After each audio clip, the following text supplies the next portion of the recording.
Welcome to Aptitude Skills. আজি আমি চাম আসাম পুলিচ সাব ইন্সপেক্টৰ যোনটো 2020 এক্সামটো হৈ গৈছিলে 2010-2020 সো এইটো আপোনাৰ পেপাৰখন লিক হোৱাৰ কাৰণে এক্সামটো বাতিল কৰা হ'ল। সো এইকাৰণে আমি যিখিনি কুৱেশ্যনছখিনি পাইছোঁ তাৰপৰা বেছি কুৱেশ্যনছ পোৱা নাই, যিমানখিনি মই পাইছোঁ এইখিনি মই ছল্ভ কৰি দিম এপ্টিটিউড এণ্ড ৰিজনিং ছেকশ্যনখিনি। আৰু আপোনালোকে যদি কুৱেশ্যনছ আছে আপোনালোকৰ তেনেকৈ তেতিয়াহ'লে মোক আপোনালোকে হোৱাটছএপ কৰিব পাৰিব। ঠিক আছে, মই নাম্বাৰটো লিখি দিছোঁ। মোক নাম্বাৰটো হোৱাটছএপ কৰিব আপোনালোকে। যদি আপোনালোকৰ তাত বেলেগ কুৱেশ্যনছ আছে, কুৱেশ্যন পেপাৰৰ যদি বেলেগ বাকী কুৱেশ্যনছখিনি আছে তেতিয়ালৈকে মোক হোৱাটছএপ কৰিব, বা আপোনালোকৰ তাত যদি বেলেগ কুৱেশ্যন পেপাৰ আছে, ধৰি লওক প্ৰিভিয়াছ ইয়াৰ কুৱেশ্যন পেপাৰ আছে, তেতিয়া আপোনালোকে মোক হোৱাটছএপ কৰি দিব পাৰিব, যাতে তেতিয়া মই যোনখিনি এপ্টিটিউড ৰিজনিং ছেকশ্যনখিনি আছে মই এইখিনি ধুনীয়াকৈ ছল্ভ কৰাই দিম। ঠিক আছে, তো ষ্টাৰ্ট কৰা হওক ভিডিঅ'টো। ফাৰ্ষ্ট কুৱেশ্যন কি দিয়া আছিলে? A is the brother of B, B is married to C, K is the father of C and K is related to B. ঠিক আছে, আমাক কৈছে প্ৰথম A is the brother of B, এইটো কি হয়? বিৰ ব্ৰাদাৰ হয়। এইটো হ'ল বিৰ ব্ৰাদাৰ হ'ব এ, মেল কাৰণে আমি এ এনেকৈ স্কুৱেৰ দিলোঁ। ঠিক আছে, B is married to C, B is married to C, বিটো কি হ'ব? চিৰ লগত মেৰিড হৈ আছে, হ'ল। K is the father of C, চিটো কেৰ ফাদাৰ হ'ব, হ'ল। ঠিক আছে, চিটো কেৰ ফাদাৰ হ'ল, হয়নে? চিটো কেৰ ফাদাৰ হ'ল। চ' আমি এনেকৈ লিখি দিছোঁ, চিটো কেৰ ফাদাৰ মানে ফাদাৰ হ'ল মেল, চ' মেলৰ কাৰণে আমি স্কুৱেৰ বক্স দিলোঁ। Then K is related to B, এতিয়া কি কৈছে আমাক? K is related to B, to B হ'লে আমি বি পা চাম, বি পা ক'লে চাম? কেলৈকে চাম। বি পা যদি কেলৈকে চাম কি হ'ব? বিয়ে কেক কি বুলি মাতিব? Father in law. চ' আমাৰ এনচাৰটো কি হ'ব? Father in law. অপশ্যনকেইটা আপোনালোকে, মোৰ তাত নাই অপশ্যনকেইটা, চব কেইটামান কুৱেশ্যনৰ অপশ্যন নাই, চ' এইখিনি আপোনালোকে ভালকৈ চাই ল'ব। চ' ফাদাৰ ইন ল হ'ব আমাৰ এনচাৰটো। ঠিক আছে, চ' নেক্সট কুৱেশ্যন কি দি আছে চাওক। A man purchased a cow for ₹3,000 and sold it same day at 3,600, allowing the buyer a credit of 2 years. If the rate of interest be 10% per annum, then the man has a gain of. এই কুৱেশ্যনটোত চাওক কি হয়, কুৱেশ্যনটোত এটা অকণমান সৰু এটা mistake হৈ আছে। আপোনাৰ কুৱেশ্যনটোত সদায় ইয়াত কমা এটা লাগিছিলে। ঠিক আছে, কমা এটা লাগিছিলে, কেলৈ কমা লাগিছিলে চাওক। কুৱেশ্যনটো মানে কি হয়? এ মেন পাৰ্চেছড এ কাউ ফৰ ₹3,000, মানে সি গৰু এটা কিনিলে 3,000 টকাত। ঠিক আছে, and sold it the same day at 3,600, so' সেইদিনাখনে সি 3,600 চ'ল্ড কৰিলে। কিন্তু যেতিয়া সি গৰুটো কিনিছিলে 3,000 টকাত, সি ক্ৰেডিট লৈছিলে 2 বছৰৰ কাৰণে। সি কৈছিলে যে মই 3,000 টকাটো 2 বছৰ দিব পাৰিম 10% পাৰ এনামত। বুজি পালে কথাটো? এই পাৰ্টটো এইখিনিৰ পৰা এইখিনিলৈকে এটা বেলেগ এটা চেণ্টেঞ্চ হৈ আছে আপোনাৰ। A man purchased a cow for ₹3,000, allowing the buyer a credit for 2 years. এইখিনিৰ পৰা এইটো মিলি আছে, বুজি পাইছে ন কথাটো? A man purchased a cow for ₹3,000, চ' 3,000ত সি কাউটো কিনিলে। কিনাৰ পিছত সি য'ৰ পৰা কিনিছে সি তাক কৈছে যে মই 2 বছৰ এই গোটেই এমাউণ্টটো মই 2 বছৰ 10% পাৰ এনামতহে দিব পাৰিম। ঠিক আছে, এনেকৈ কৈ পেলাই সেই গৰুটো উলিয়াই আনিলে। গৰুটো উলিয়াই অনাৰ পিছত সেইদিনাই সি গৰুটো 3,600ত বিক্ৰী কৰিলে। এতিয়া আমাক সুধিছে যে মেনটো গেইন কিমান আছে। বুজি পালে কথাটো? মই ক'ব বুজাই দিছোঁ। প্ৰথম সি 3,000 টকাত কিনিলে গৰুটো, 3,000 টকাত কিনি পেলাই য'ৰ পৰা কিনিছে সি তাক ক'লে যে মই 10% পাৰ এনামত মই 2 বছৰতহে পইচাটো দিব পাৰিম আপোনালোকক। যোনটো পইচা 3,000 টকাটো মই 2 বছৰ দিব পাৰিম। ঠিক আছে, চ' এইটো কৈ পেলাই সি গৰুটো উলিয়াই আনিলে। গৰুটো উলিয়াই অনাৰ লগে লগে সি আকৌ সেই গৰুটো সেইদিনাখনে 3,600 টকাত বিক্ৰী কৰিলে। যেনেকৈ সি 3,600 টকাত বিক্ৰী কৰিলে, এতিয়া আমাক সুধিছে যে rate of men has a gain of, কিমান গেইন পাৰ্চেণ্টেজ, কিমান গেইন হ'ব তাৰ। ঠিক আছে, চ' ফাৰ্ষ্ট কি হয়? সি পাৰ্চেছড এ কাউ ফৰ 3,000 টকা, তো কষ্ট প্ৰাইচ 3,000 টকা দিয়া আছে, হয়নে? তাৰপিছত এতিয়া চেলিং প্ৰাইচ কিমান হ'ব চাওক। আকৌ allowing the buyer a credit for 2 years, so' cost price নহয়, এইটো আপোনাৰ কি হ'ব? সি কিমানত সি বিক্ৰী কৰিলে, কিমানত সি কিনিছিলে। কষ্ট প্ৰাইচটো কেনেকৈ ওলাব এতিয়া আমি? ইণ্টাৰেষ্টটো কিমান হ'ব চাওক। 3,000ত সি কিনিলে, হয়নে? চিম্পল ইণ্টাৰেষ্টটো কিমান হ'ব? 3,000ত যদি সি কিনিলে, টাইম দি আছে 2 years আৰু 10% পাৰ এনাম, হয়নে? কিমান হ'ব? সি কিমান হ'ল? 600, হয়নে? 3 to 6 into 100, 600, চ' 600 হ'ল টোটেল। চ' এমাউণ্ট সি কিমান দিব লাগিব টোটেল? 3,000 + 600। মানে কথাটো হ'ল সি যেতিয়া গৰুটো কিনিছিলে 3,000 টকাত, আৰু সি কৈছিল যে মই 2 বছৰৰ কাৰণে লৈছোঁ 10% পাৰ এনামত, চ' টোটেল সি শেষত 2 বছৰৰ শেষত কিমান দিব লাগিব? 3,600 টকা দিব লাগিব। ঠিক আছে, চ' 2 বছৰৰ শেষত সি 3,600 টকা দিব লাগিব। তাৰপিছত সি এই যে 3,000 টকাত কিনিছিলে, তাৰপিছতেতো সি গৰুটো বিক্ৰী কৰিলে, মানে সি কষ্ট প্ৰাইচ কিমান হ'ব তাৰ? 3,200 টকা। কষ্ট প্ৰাইচ কিমান হ'ল তাৰ? 3,600, মানে সি ইমান দিব লাগিব গৰুটোৰ প্ৰাইচটো, হয় নাই? বুজি পাইছে ন কথাটো? টোটেল গৰুটোৰ প্ৰাইচ কিমান দিব লাগিব? 3,600 টকা দিব লাগিব 2 বছৰৰ পিছত। সি তাৰপিছত সি চেলিং প্ৰাইচ কিমানত সি বিক্ৰী কৰিলে, আকৌ 3600 টকাতে বিক্ৰী কৰিলে, তো তাৰ গেইন কিবা হ'ব জানো? তো 0% তাৰ গেইন হ'ব, কাৰণ যোনটো প্ৰাইচত সি কিনিছিলে সেই প্ৰাইচতে সি চেল কৰিলে। বুজি পালে কথাটো? কুৱেশ্যনটো ভালকৈ মন দিব। সি গৰুটো কিনিছিলে 3000 টকাত, 3000ত কিনি পেলাই সি য'ৰ পৰা কিনিছিলে তাক কৈছে যে মই 10% লৈ পেলাই মই 2 ইয়াৰ্ছত দিয়ে দিব পাৰিম পইচাটো, মই এতিয়া দিব নোৱাৰিম, এনেকৈ ক'লে। ত' সি সেইটো কথা কৈ পেলাই সি ওলাই আহি পেলাই সেই গৰুটো সি 3600 টকাত আকৌ সেইদিনাখনেই সি বিক্ৰী কৰি দিছে। তো এই বিক্ৰী কৰিলে কি হ'ব? চেলিং প্ৰাইচ 3600 টকা হ'ল। এতিয়া আমাক কষ্ট প্ৰাইচ উলিয়াব লাগে। কষ্ট প্ৰাইচ কিমান হ'ল? গৰুটো কিমান দাম হ'ব? যে 2 বছৰৰ পিছত গৰুটোৱে কিমান দিব লাগিব? সি 3600 টকা দিব লাগিব, কাৰণ আমি যিটো ইণ্টাৰেষ্ট উলিয়াই পেলাই এমাউণ্টটো উলিয়াওঁ, টোটেল প্ৰাইচ সি 2 বছৰৰ পিছত ইমান দিব লাগিব, মানে ইমান গৰুটো কষ্ট প্ৰাইচ হ'ল। তো গৰুটো কষ্ট প্ৰাইচ আৰু গৰুটো চেলিং প্ৰাইচ একেই হৈ গ'লগৈ। তো আমাৰ গেইন কিমান হ'ব? 0% হ'ব, কাৰণ 3600 মানে 3600 কৰিলেতো 0য়ে পাম আমি। বুজি পালে? গেইন 0, আৰু গেইনটো 0 হ'লে গেইন পাৰ্চেণ্টেজো আপোনাৰ 0 হ'ব। তো আমাৰ এনচাৰটো কি হ'ব? 0%। বুজি পাইছে কথাটো, কনচেপ্টটো? চ' নেক্সট কুৱেশ্যন চাওঁ কি দিয়া আছে। A invested ₹36,000 in a business. 4 months later, B joined the business. The ratio of profit is in 9:7. What was the amount invested by B? ঠিক আছে, A আৰু B দুটা আছে। A ইনভেষ্ট কৰিছে, কুৱেশ্যনত কিছুমান আপোনাৰ অলপ ৰৈ গৈছে, মই এইখিনি ভালকৈ কাৰেক্ট কৰি দিম আপোনালোকক। চ' A ইনভেষ্টেড ₹3600। চ' 3600 সি ইনভেষ্ট কৰিলে A। 4 মাহৰ পিছত বি এ জইন কৰিলে, ঠিক আছে। চ' আমি যদি এবছৰৰ কাৰণে ধৰোঁ, এ ধৰি লওক ইমানখিনি এবছৰলৈ আপোনাৰ ইনভেষ্ট কৰিলে, হয় নাই? এ ইনভেষ্ট কৰিলে এবছৰলৈ। যদি আমি আফটাৰ ওৱান ইয়াৰ ধৰোঁ, এ ইনভেষ্ট কৰিলে এবছৰলৈ। এতিয়া বি এ ধৰি লওক এক্স টকা ইনভেষ্ট কৰিছে, আমাক উলিয়াব লাগে কিমান সি ইনভেষ্ট কৰিছে। বি এ লৈ লওক এক্স টকা ইনভেষ্ট কৰিছে, কিন্তু কিমান টাইমলৈকে সি ইনভেষ্ট কৰিব? সি 4 মাহৰ পিছতে আহিছে, মানে 4 মাহ পিছত আহিলে কিমান হ'ব? 4 মাহ এটা গ'লেই, এবছৰৰ পৰা 4 মাহ গ'লেই। চ' 8 মাহ থাকিলে, সি 8 মাহৰ কাৰণে ইনভেষ্ট কৰিলে। বুজি পাইছেনে কথাটো? এ ইনভেষ্ট কৰিলে 12 মাহৰ কাৰণে। ত' প্ৰথম এ ইনভেষ্ট কৰিছে 12 মাহৰ কাৰণে, আৰু ধৰি লওক এই জানুৱাৰীত ইনভেষ্ট কৰিলে পইচাটো 3600, ঠিক আছে। এই 3600 জানুৱাৰীত ইনভেষ্ট কৰিলে, 4 মাহৰ পিছত বি এ ইনভেষ্ট কৰিছে। 4 মাহলৈ কিমান? জানুৱাৰী, ফেব্ৰুৱাৰী, মাৰ্চ, এপ্ৰিল। বি এ এপ্ৰিলত ইনভেষ্ট কৰিছে, তেনেকৈ এক্স টকা ইনভেষ্ট কৰিছে। চ' কিমান মাহ থাকিলে আৰু বাকী কিমান মাহ থাকিলে? 8 মাহ থাকিলে, আৰু এটোত আপোনাৰ 12 মাহে হ'ব। চ' ইমানখিনি হ'ব 8 মাহ। তাৰপিছত কৈছে সিহঁতে প্ৰফিট কিমান আৰ্ণ কৰিছে? 9:7। So' what was the amount invested by B? যদি মই এইটো ৰেচিঅ'টো ধৰোঁ, প্ৰফিটৰ ৰেচিঅ'টো 3600 × 12 ডিভাইড বাই এক্স × 8, আৰু ৰেচিঅ'টো কিমান হ'ব? 9:7। বুজি পালে? প্ৰফিটৰ ৰেচিঅ'টো ইকুৱেল টু কিমান? ইনভেষ্টমেণ্টৰ ৰেচিঅ'টো, ৰেচিঅ' অফ দ্য প্ৰফিট, ঠিক আছে। চ' এইটো মই এতিয়া কি কৰিম? মই যদি কেঞ্চেল কৰোঁ, কিমান হ'ব? 8 4 × 32 হ'লে 40, 8 5 40, 4500 হ'ল। তো এতিয়া এক্স ইকুৱেল টু কিমান হ'ব? ক্ৰছ মাল্টিপ্লাই কৰি দিওঁ, 9x ইকুৱেল টু 4500 × 12 × 7, এফালে গুচি গ'ল। চ' এক্স ইকুৱেল টু কিমান পাম আমি? 4500 × 12 × 7 ডিভাইড বাই 9 হ'ল। 9 5 45, 500 হ'ল। কিমান হ'ল এতিয়া? 500 × 12 কৰিলে 60 হ'ল, 00 × 7 কিমান হ'ল? 42,000। চ' বি এ কিমান ইনভেষ্ট কৰিছিলে তেতিয়াহ'লে? 42,000 ইনভেষ্ট কৰিছিলে। চাই ল'ব অপশ্যনত, যদি আপোনাৰ অপশ্যনকেইটা মনত আছে। মোৰ ইয়াত অপশ্যনকেইটা নাই দিয়া, চ' সেইকাৰণে 42,000 বি এ ইনভেষ্ট কৰিছিলে, ঠিক আছে। চ' বুজি পালে কথাটো? চিম্পল হয়, যিমান ইনভেষ্টমেণ্ট যিমান কৰিছে তাৰ ৰেচিঅ' ইকুৱেল টু প্ৰফিটৰ ৰেচিঅ'। এইটো কৰিলে আপোনালোকৰ ওলাই গ'ল এনচাৰটো। বুজি পাইছে? চ' আনচাৰটো কিমান হ'ব? 42,000। চ' নেক্সট কুৱেশ্যন কি দিয়া আছে? In a clock the time is 2:12, a mirror is kept in front of the clock, what is the time we will see in that mirror? Simple হয় এইটো অংক, কাৰণ কি কৈছে? এটা ঘড়ী আছে, ঘড়ীটোত আপোনাৰ কেইটা বাজিছে? 12টা 6টা 3টা 9টা। চ' কেইটা বাজিছে? 2টা 12, হয় নাই? ধৰি লওক 1 দিওঁ, মই 2 দিলোঁ ইয়াত। 2টা 12, 2টা হ'ল 10 12, চ' ইমানমান হৈছে, হয় নাই? ইমানমান হৈছে, 2টা 12। চ' এতিয়া আমাক সুধিছে যে যদি আমি মিৰ'ৰ এখন in front of the clock ৰাখি দিওঁ, তেতিয়া what is the time you will see in that mirror? কিমান টাইম মিৰ'ৰখনত আমি চাব পাৰিম? চিম্পল হয়, কি কৰিব আপোনালোকে? ডাইৰেক্ট 12টা বজাৰ পৰা মাইনাছ কৰি দিলেই হ'ল। 2 1 2। 12টা বজা মানে কি? 12টা বজাত মানে আমি 12টা বজাত আমি কেনেকৈ লিখিব পাৰোঁ? 11:60 লিখিব পাৰোঁ, হয় নাই? এইটো মানে 12টা বাজিলে, চ' 2টা মাইনাছ কৰি দিওঁ, কাৰণ 12ৰ পৰা মাইনাছ কৰিলে আপোনাৰ খেলি মেলি হ'ব এনচাৰটো, ঠিক আছে। চ' আমি কি কৰিম? 11:60 পৰা মাইনাছ কৰিম।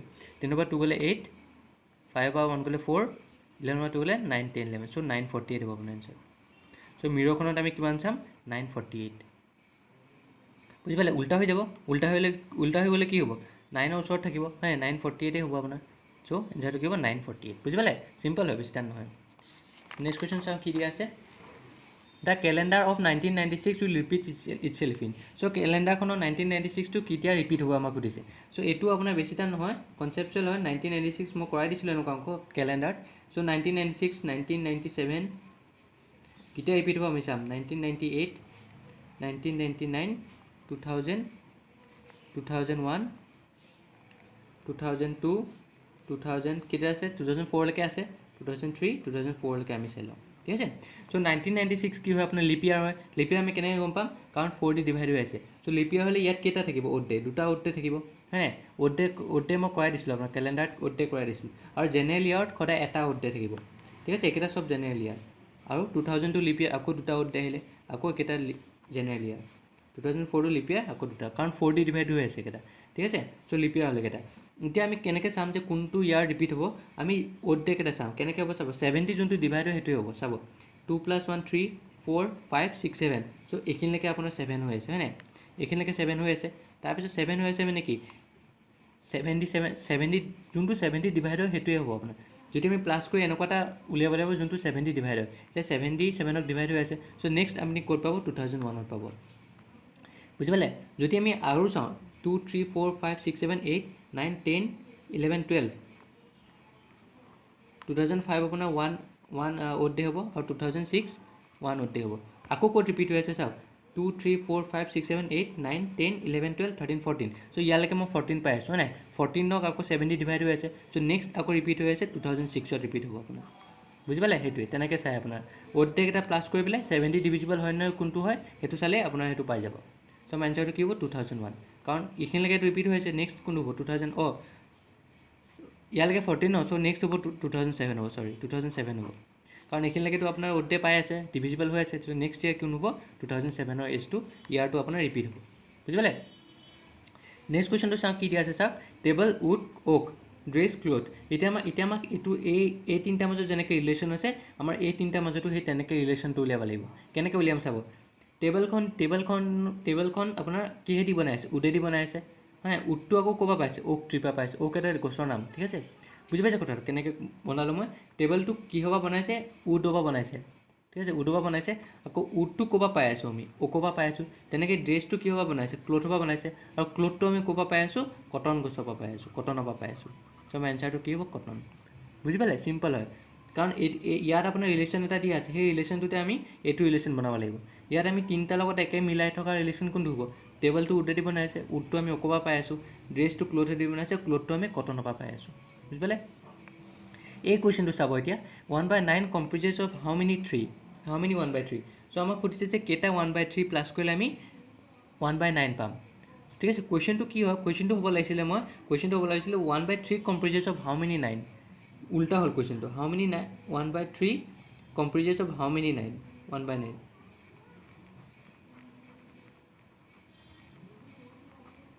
চাওক মই যেতিয়া কওঁ আপোনাক যে ধৰি লওক 50ত হাউ মেনি 50ত কেইটা 5 আছে যদি মই সুধোঁ how many 5 comprises of 50 how many 5 comprises of 50 so' 50ত কেইটা 5 আছে মই যদি সুধোঁ তেতিয়া মই কেনেকৈ কৰিম জাষ্ট 50টোক মানে 5 দি ডিভাইড কৰি দিলে হ'ল কিমান হ'ল 10 ত' 10টা 5 আছে 10টা 5 মানে 5 + 5 + 5 + এনেকৈ যদি আমি 10টা কৰি যাওঁ 50 পামনে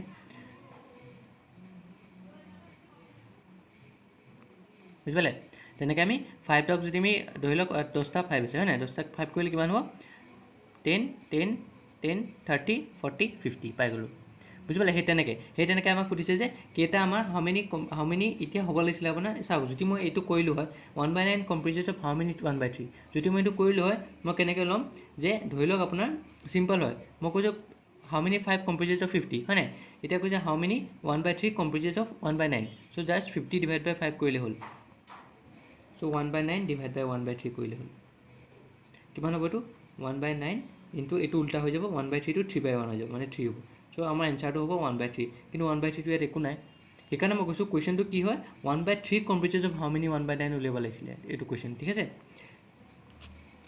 চ' এতিয়া এইটো যদি মই কুৱেশ্যন কৰোঁ কি হ'ব 1/3 ডিভাইড বাই 1/9 হ'ব 1/3 ইনটু 9 হ'ব চ' 3 তিনিটা হ'ল বুজি পাইছে কথাটো চ' কুৱেশ্যনটো হ'ব লাগিছিলে হাউ মেনি 1/9 কম্প্ৰিজেছ অফ 1/3 মানে 1/3 কম্প্ৰিজেছ অফ হাউ মেনি 1/9 মানে 1/3 কেইটা 1/9 আছে 1/3 আপোনাৰ তিনিটা 1/9 আছে হয়নে 1/3 প্লাছ 1/3 প্লাছ 1/3 যদি আমি কৰোঁ কিমান পাম 3 ল'লোঁ বুজি পালে কথাটো 1 + 1 + 1 সেইটো মানে 1/3 কম্প্ৰিজেছ অফ হাউ মেনি 1/9 সেইটোৱে 1/9 যদি আমি কৰোঁ 1/9 কেইটা এতিয়া 1/9 কেইটা আছে 1/3 মানে সেইটো লাগে আমাক চ' তিনিটা আছে কেনেকৈ হ'ব এলচিএম 9 লৈ লওক 1 + 1 + 1 কিমান হ'ল 3/9 1/3 চ' তিনিটা আমি 1/9 প্লাছ কৰিলে কিমান পাম 1/3 পাম বুজি পালে তেনেকৈ আমাক এইটোত যদি মোক এইটোত আমাক যদি সুধিছে যে কেইটা আমি 1/9 প্লাছ কৰিলে 1/3 পাম হয় নাই কেইটা আমি 1/9 কেইটা আমি 1/3 প্লাছ কৰিলে 1/9 পাম সেইটো আমাক সুধিছে 1/9 কম্প্ৰিজেছ অফ হাউ মেনি 1/3 মানে কেইটা 1/3 প্লাছ কৰিলে আমি 1/9 পাম চ' 1/1/3 প্লাছ কৰিলে আমি 1/9 পাম বুজি পালে কথাটো সেইটোৱে চ' কুৱেশ্যনটো এনেকুৱা হ'ব লাগিছিলে যে 1/3 কম্প্ৰিজেছ অফ হাউ মেনি 1/9 তেতিয়া আমাৰ এনচাৰটো 3 ওলাল হয় এইটোত যদি আমি কৰিলোঁ আমাৰ এনচাৰটো কি 1/3 ওলাল হয় এইটো নহ'বই আপোনাৰ বুজি পালে চ' আমাৰ কুৱেশ্যনটো এইটো হ'ব লাগিছিলে চাব এইটো যদি আপোনাৰ বুজি পোৱা নাই মোক জনাব ঠিক আছে চ' নেক্সট কুৱেশ্যনটো চাওঁ কি দিয়া আছে নেক্সট লাষ্ট দুটা কুৱেশ্যন মই এইটো আপোনাৰ কনফিউজন আছে মোৰ এই কুৱেশ্যনটোত কি দিয়া হৈছে চাওক A started from a point P and travel 1 kilometre in 3 minute 10 second B travel same distance in 3 minute 20 second A travel a total distance of 2 kilometre ধৰি লওক মই কুৱেশ্যনটো যদি মই কৰিব যাওঁ এ আছে বি আছে ঠিক আছে এ 1 কিলোমিটাৰ ট্ৰেভেল কৰিলে 1 কিলোমিটাৰ মানে 1000 মিটাৰ মিটাৰত লৈ গৈছোঁ মই আৰু কিমান টাইমত ট্ৰেভেল কৰিলে 3 মিটাৰ 10 ছেকেণ্ড 3 মিনিট 10 ছেকেণ্ড চ' যদি মই এইটো মিনিটত ছেকেণ্ডত লৈ যাওঁ কিমান হ'ব 3 মিনিট মানে কিমান হ'ব 180 minute second 180 second plus 10 second মানে 190 ছেকেণ্ড হ'ল আপোনাৰ 190 ছেকেণ্ডত সি 1 কিলোমিটাৰ কভাৰ কৰিলে তেনেকৈ বি এ ছেইম ডিষ্টেঞ্চ মানে 1 কিলোমিটাৰ 1000 মিটাৰ কভাৰ কৰিছে কিমান 3 মিনিট 20 ছেকেণ্ড 3 মিনিট 20 ছেকেণ্ডটো কিমান হ'ব 180 আৰু প্লাছ 20 ছেকেণ্ড কিমান হ'ল মানে 3 মিনিটটো যদি 1 মিনিট ইকুৱেল টু 60 ছেকেণ্ড হয় 3 মিনিট ইকুৱেল কিমান হ'ব 60 × 3 হ'ব 180 ছেকেণ্ড পালোঁ আমি বুজি পালে চ' এইটো কিমান হ'ব 200 ছেকেণ্ড চ' 200 ছেকেণ্ডত সি 1000 মিটাৰ কভাৰ কৰে এতিয়া আমাক সুধিছে যে এই travel a total distance of 2 kilometre ঠিক আছে এই travel a total distance of 2 kilometre 2 kilometre যাবলৈ কিমান টাইম লাগিছে তাৰ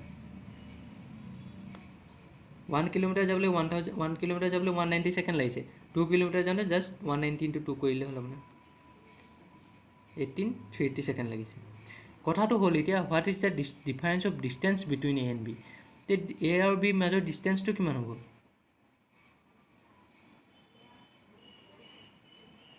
এ আৰু বি ডিষ্টেঞ্চটো আমি কেনেকৈ উলিয়াম এ আৰু বি ডিষ্টেঞ্চ সেইটোৱে মই বুজি পোৱা নাই চ' 1 কিলোমিটাৰ যদি 1000 হয় 2 কিলোমিটাৰ ধৰি লওক এ ট্ৰেভেল কৰিলে 2000 মিটাৰ হ'ল বি এ 1000 মিটাৰ ট্ৰেভেল কৰিলে চ' টোটেল মাইনাছ কৰিলে কিমান 1000 মিটাৰ হ'ব লাগিছিলে চ' কুৱেশ্যনটো ইনকমপ্লিট হৈ আছে আপোনাৰ কুৱেশ্যনটো ভালকৈ বুজাব পৰা নাই যে what is the difference of distance between A and B difference of distance কেইটা ডিফাৰেঞ্চ লাগে তে ডিষ্টেঞ্চ কি ট্ৰেভেল কৰিছে ই 1000 মিটাৰ কৈছে ই 1000 মিটাৰ যদি আমি এইটো চাওঁ 0 হ'ব ই ট্ৰেভেল কৰিছে 2 কিলোমিটাৰ মানে 2000 মিটাৰ বি এ ট্ৰেভেল কৰিলে 1000 মিটাৰ চ' ডিষ্টেঞ্চ কিমান হ'ব 2000 - 1000 মিটাৰ হ'ব চ' মই সেইটো বুজি পোৱা নাই কুৱেশ্যনটো বুজাব কি বিচাৰিছে আৰু ধৰি লওক ইয়াত আৰু এটা কিবা এটা কনচেপ্ট এৰি গৈছে ঠিক আছে ধৰি লওক ইয়াত এনেকুৱাও হ'ব পাৰে যে what is the difference of distance between A and be in কিবা এটা টাইম দিয়া আছে ধৰি লওক ইন আপোনাৰ ধৰি লওক 10 মিনিট এনেকুৱা দিয়া আছে ধৰি লওক চ' এনেকুৱাও দিব পাৰে আপোনাৰ টাইমটো দিয়া থাকিব টাইমটো দিয়া থাকিলে আমাৰ ডিফাৰেঞ্চটো অফ ডিষ্টেঞ্চ ওলাব লাগিব মানে এ 10 মিনিটত কিমান ট্ৰেভেল কৰিলে বি এ 10 মিনিটত কিমান ট্ৰেভেল কৰিলে মাইনাছ কৰি দিলে হ'ল সেইটোও দিয়া নাই আপোনাৰ জাষ্ট আপোনাৰ what is the difference of distance between A and B কৈছে A and B distance of difference কেনেকৈ উলিয়াব আপুনি একো দিয়াই নাই আপোনাৰ তো 1000 যদি আপুনি এ ট্ৰেভেল কৰিলে 1000 বি এ ট্ৰেভেল কৰিলে 1000 টাইম ইমান দিয়া আছে তাৰপিছত কৈছে যে এ আপোনাৰ 2 কিলোমিটাৰ ডিষ্টেঞ্চ ট্ৰেভেল কৰিলে এতিয়া ডিফাৰেঞ্চ অফ ডিষ্টেঞ্চ উলিয়াব লাগিব চ' 2000 - 1000 মিটাৰ হ'ব লাগিছিলে ডিফাৰেঞ্চ অফ ডিষ্টেঞ্চটো ঠিক আছে এইটো চাই ল'ব আপোনালোকে যদি এইটো পাৰে কৰিব তেতিয়া মোক জনাব কমেণ্ট ছেকশ্যনত লিখি দিব যদি এইটো আপোনালোকে কোনোবাই ছল্ভ কৰিব পাৰে নেক্সট কুৱেশ্যন চাওক কি দিয়া আছে এইটো কুৱেশ্যনো আপোনাৰ খেলি মেলি হৈ আছে কুৱেশ্যনটোত কি দিয়া আছে চাওক in a company A B C 60% of employees are men and 48% are engineers among the engineers 66.6% are men what is the total women employ in A B C company so' আমাক কৈছে যে এটা কোম্পানী আছে কোম্পানীটোত কিমান আছে 60% man আছে ঠিক আছে 60% মেন আৰু 48% ইঞ্জিনিয়াৰ্ছ আকৌ ইঞ্জিনিয়াৰ্ছৰ ভিতৰতো 66.6% মেন আছে what is the total women employees in the ABC company. কুৱেশ্যনটো চাব দেই, কুৱেশ্যনটো আপোনাৰ যদি মোৰ ৰৈ গৈছে কুৱেশ্যনটো ক'ৰবাত, কাৰণ এখন পেপাৰ মই মোৰ ষ্টুডেণ্টবিলাকে দিছে, চ' সেইকাৰণে যদি কুৱেশ্যনটো ৰৈ গৈছে মোক জনাব, ঠিক আছে। কুৱেশ্যনটোত কি কৈছে, 30% যদি মেন আছে, আমাক সুধিছে কিমান পাৰ্চেণ্ট কিমান ওমেন হ'ব, what is the total women কিমান হ'ব। যদি মেনে আপোনাৰ 60% আছে, 40% ওমেন পাই আছোঁ দেখোন আমি, তো এইটো কৰিব লগা কি কুৱেশ্যন আছে, একো কুৱেশ্যন নাই। কুৱেশ্যনটো হ'ব লাগিব what is the total women employees in ABC company who are not engineers. কুৱেশ্যনটো যদি এনেকুৱা দিয়া হয় তেতিয়া কৰিব পাৰিলোঁ আমি। What is the percentage of total women employees in the company ABC company who are not engineers, total পাৰ্চেণ্টেজটো যাব লাগিব। যদি এনেকুৱা দিয়া হয় তেতিয়া আমি এইটো কেনেকৈ কৰিম চাব এতিয়া। মেন কিমান দি আছিলে আমাৰ ধৰি লওক টোটেল আমাৰ দি আছে হয় নাই, টোটেল আমাৰ এমপ্লয় কিমান দি আছে আমাক নাজানো, চ' আমি ধৰি লওঁ টোটেল এমপ্লয় 100, কাৰণ টোটেল এমপ্লয় যেতিয়া আমি 100 ল'ম তেতিয়া আমাক কৰিবলৈ ইজি হ'ব, কাৰণ এইটো পাৰ্চেণ্টেজতে লাগে। চ' টোটেল এমপ্লয় মই 100 ল'লোঁ। চ' মেন কিমান দি আছিলে 60% অফ এমপ্লয়মেণ্ট মানে 60 মেন হ'ব, আৰু ওমেন কিমান হ'ব 40 ওমেন হ'ব। হৈ আছে বুজি পালে, 60 মেন আৰু 40 ওমেন। এতিয়া আমাক কৈছে যে 48% আৰু ইঞ্জিনিয়াৰ্ছ, ঠিক আছে। তো ইঞ্জিনিয়াৰ্ছ কিমান হ'ব, ইঞ্জিনিয়াৰ্ছ 48%, মানে 48 হ'ব। 48% মানে 48% মানে কি 48/100 × 100, টোটেল এমপ্লয় 100 লৈছোঁ, তাৰ 48% হ'ল, চ' কিমান হ'ল 48 হ'ব। চ' 48 হ'ল ইঞ্জিনিয়াৰ। এতিয়া ইঞ্জিনিয়াৰ মাজত আকৌ সোমাই আছে যে 66.66% মেন, ইয়াৰ মাজত আকৌ কি সোমাই আছে যে মেন আৰু ওমেন, হয় নাই। ইয়াৰ মাজত কিমান মেন হ'ব 66.6%, মানে 66.62 মেন হ'ব, ঠিক আছে। 66.6 মেন হ'ল, আৰু ওমেন কিমান হ'ব এতিয়া আপোনাৰ বুজি পাইছে কথাটো। Among the engineer 66.6% are men, ঠিক আছে।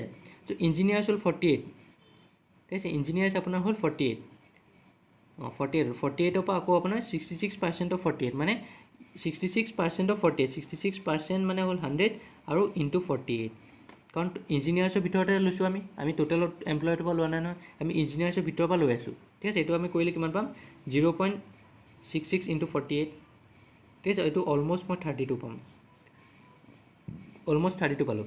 এতিয়া ইঞ্জিনিয়াৰ্ছ মেনত আছে 32, ওমেনত কিমান হ'ব 48 - 32, বুজি পালে কথাটো। চাওক মেন আছে আপোনাৰ টোটেল এমপ্লয় মই 100 ল'লোঁ, মেন হ'ল 60, ওমেন হ'ল 40, ইঞ্জিনিয়াৰ্ছ হ'ল 48, আমাৰ দিয়া আছে এইখিনি। তো ইঞ্জিনিয়াৰ্ছৰ ভিতৰতো মেন আৰু ওমেন সোমাই আছে।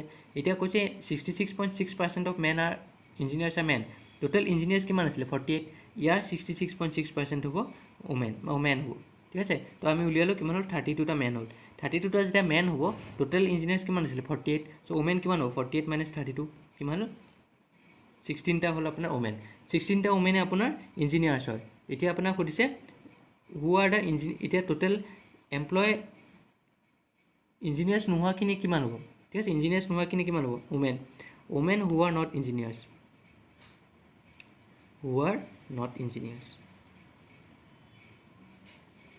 টোটেল ওমেন কিমান আছিলে 40, ইঞ্জিনিয়াৰ্ছত কিমান আছিলে ওমেন 16, চ' টোটেল কিমান হ'ব এমপ্লয়ছ টোটেল ওমেন আছিলে 40, হয়নে।